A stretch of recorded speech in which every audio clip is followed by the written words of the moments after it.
Hello, incredible beauties. I'm Frida Stoffer, and as you can tell, my medicine has made me better. So I'm all okay today. I'm fine. And I have a video. I've made a video. I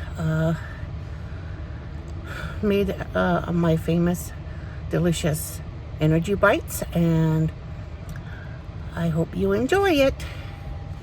I'm rolling some balls.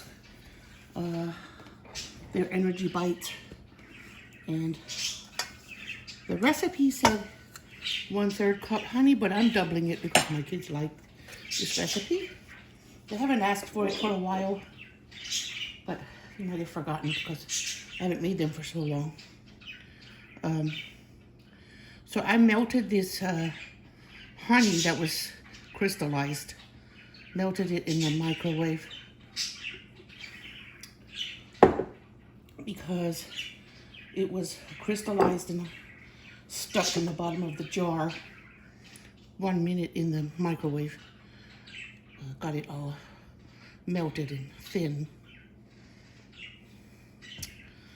And I'm going to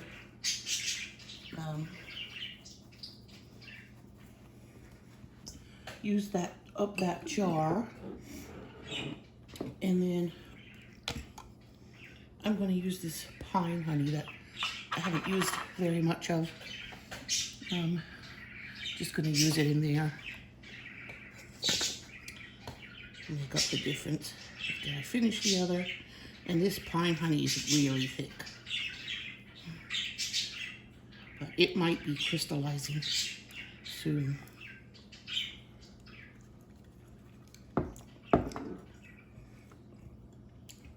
It tastes a little bit like sorghum to me. It does not have a pine flavor at all. I just wanted to try it and see. But my curiosity is satisfied, and I probably won't buy it again. So I start with these 2/3 cup of honey and my 2 cups of peanut butter. The recipe says to use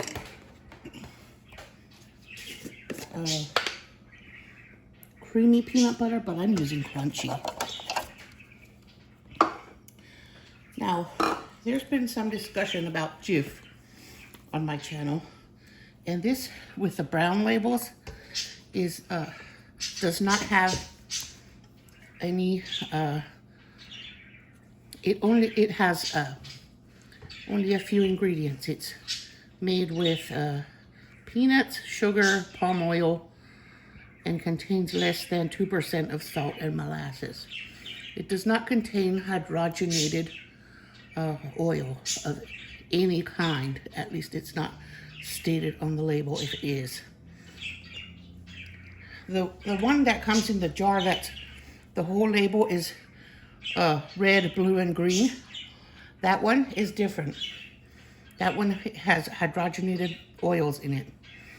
But this one with the brown label does not. It says natural, which you have to take that at face value and check the ingredients to make sure that they're not misleading you. Just because it says natural doesn't mean it is. And this is crunchy. I like the crunch, and the kids do too. So I'm doing that. This can practically be considered a clean eating recipe. It's also a no-bake recipe. It doesn't require any oven. I'm going to put it here in this bowl, and when it's mixed, I'll set it in the fridge for a couple hours to chill, and then later I'll roll them into balls once they're really good and cold. I'm planning to make chicken tenders for the kids' dinner. Chicken tenders and steamed broccoli and apples.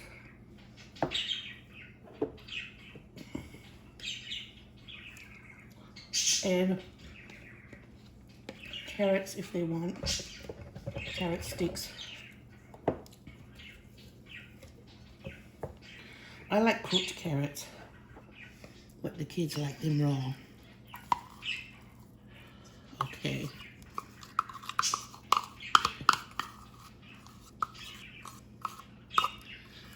All right, so there's my peanut butter. 2 cups. I buy these giant jars of Jif whenever I find them on sale.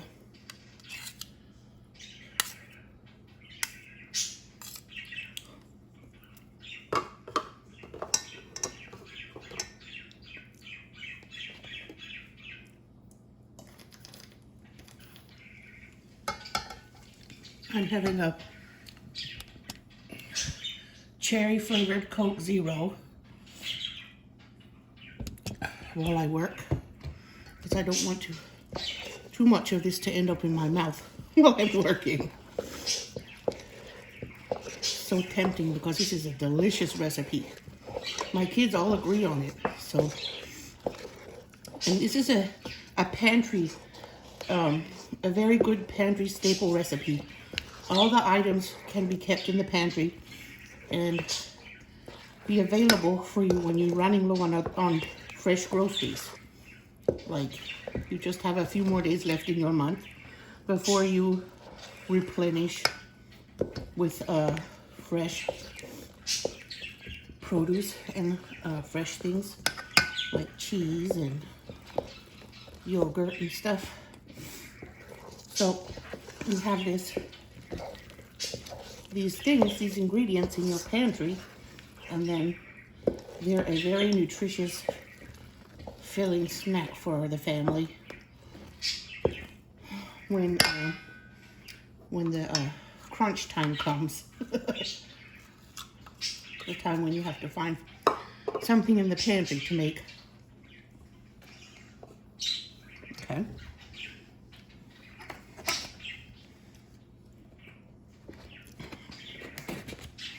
Now, oh wait,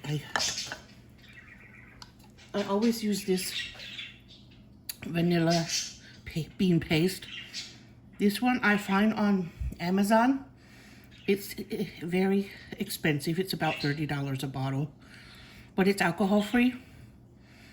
And the brand is Lorraine Gourmet. And it tastes really, really great. And it doesn't have alcohol. So you go with this. This is what I use. And it doesn't have much left in the bottle, so I'm just going to use everything that's in there still.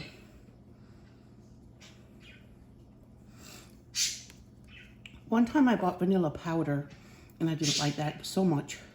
So I went back to using the Lorraine vanilla paste because it's really nice and very good.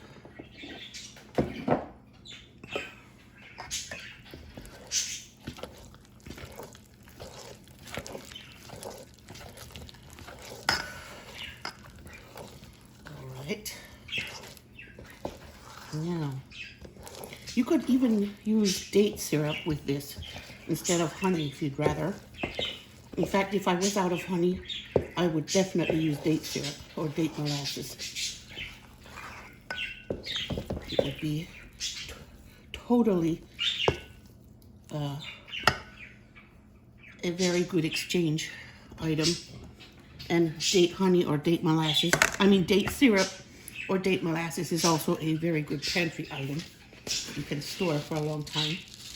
Now, it said 1 cup of oats, and I'm using the half cup measuring, so I want to make sure 4 halves, because I need two whole cups for this. Now, if I feel like this is too sticky, I'm not going to worry about it, because when it goes in the refrigerator, it gets more. Where did I put the lid? Oh, idiot, Mom. Oh, Mom, what an idiot you are. Okay, there it is, behind the bowl. There. Now, I'm going to stir that in, but it asked for a half cup of flaxseed meal. You can see this. Yeah, I'm going to use a whole cup because I'm doubling the recipe. And that helps it stick together once it's all mixed together. If I feel like the recipe isn't sticky enough, I can always add a little more peanut butter or a little more honey or a little bit more of each. You know, this recipe is forgiving. It's not like it has to be an exact science for this. Quite forgiving. Any person who is not a great cook or a great baker can do this, and they taste really good, make everybody happy, they're nutritious, and fill everybody up. All right, now I'm using these are great value organic chia seeds. I keep them in the freezer because I want to make sure to extend their shelf life as long as possible. That's what I do. I store the flaxseed, the ground flaxseed, and the chia seeds in the freezer. Now it said 1 tablespoon of chia seeds, and this is a half tablespoon, so I have to fill it up twice, and I want to double it, so I have to do it 4 times. All right. Okay, I need to ask for coconut and chocolate chips. The coconut I also keep in the freezer because this is pretty much the only recipe I use coconut for. I think it said half cup or 1/3 cup, and it doesn't have to be exactly precise. So I'm just gonna put 2 halves in and make it a whole cup because it tastes really good and it makes the recipe delicious.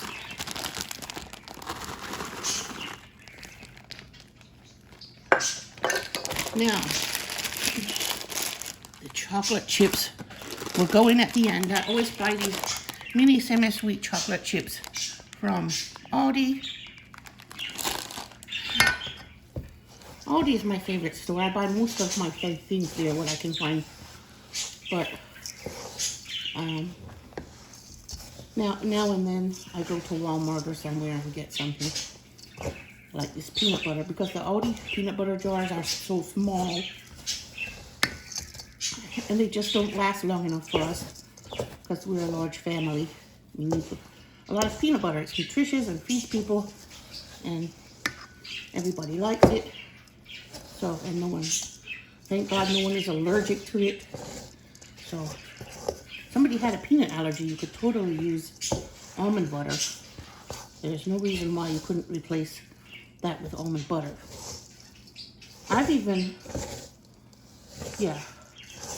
I've substituted tahini before in a peanut butter cookie recipe that you bake, and it worked. It tasted delicious, but I didn't do it for all the peanut butter I needed, just for part of it, because I ran out of peanut butter that time. But I wouldn't do that in this case. I don't think so. I guess if I did, I would have to use a whole lot less because it's more liquidy. There, I think they're wet enough and sticky enough. I don't need to make any more adjustments, and they can go in the fridge and chill. And I can take a chill pill while they do that. All right, that will hang out and get cold in the fridge.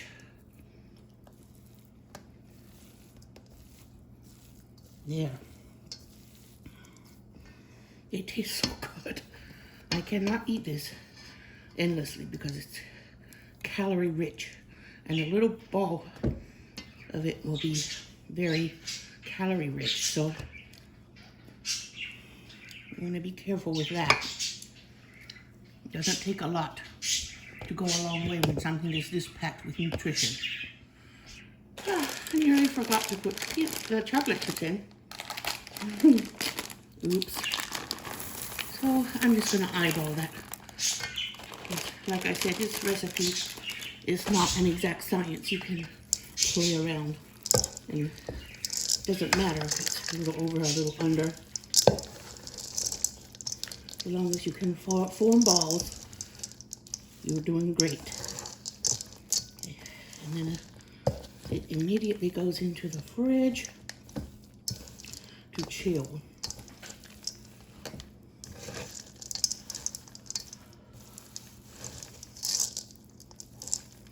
That's the reason my kids like it, is because of the chocolate chips.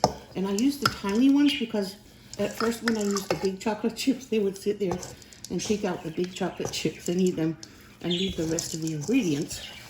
So I started to use the tiny ones because they're harder to pick apart and take the chocolate chip out. So, and also, now they're older, they probably wouldn't do that anymore. But I got used to the mini ones, and they did too, so that's what it's going to be from now on. Every time I make it. I could totally replace them with a different flavor of chip if you wanted. But I like the chocolate.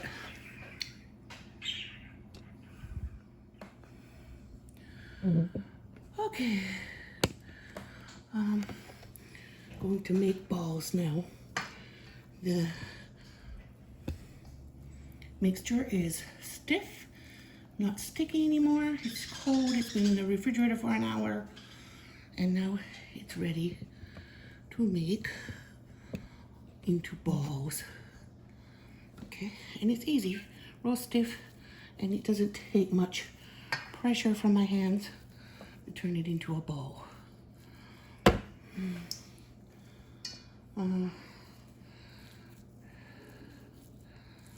So there we go. And I'm going to put it in this container and keep it with a tight lid on it for in the refrigerator.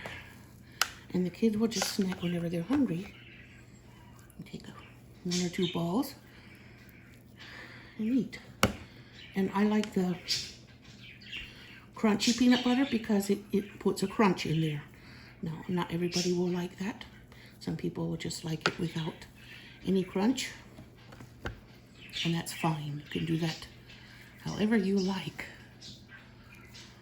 So, I'm going to pause you guys and finish forming these, and then I'll be back. Here they are, ready to be put away. I'll keep those in the fridge, and the kids will eat on them this weekend. Okay, that is the side dishes. Steamed broccoli and fresh apples. Yummy.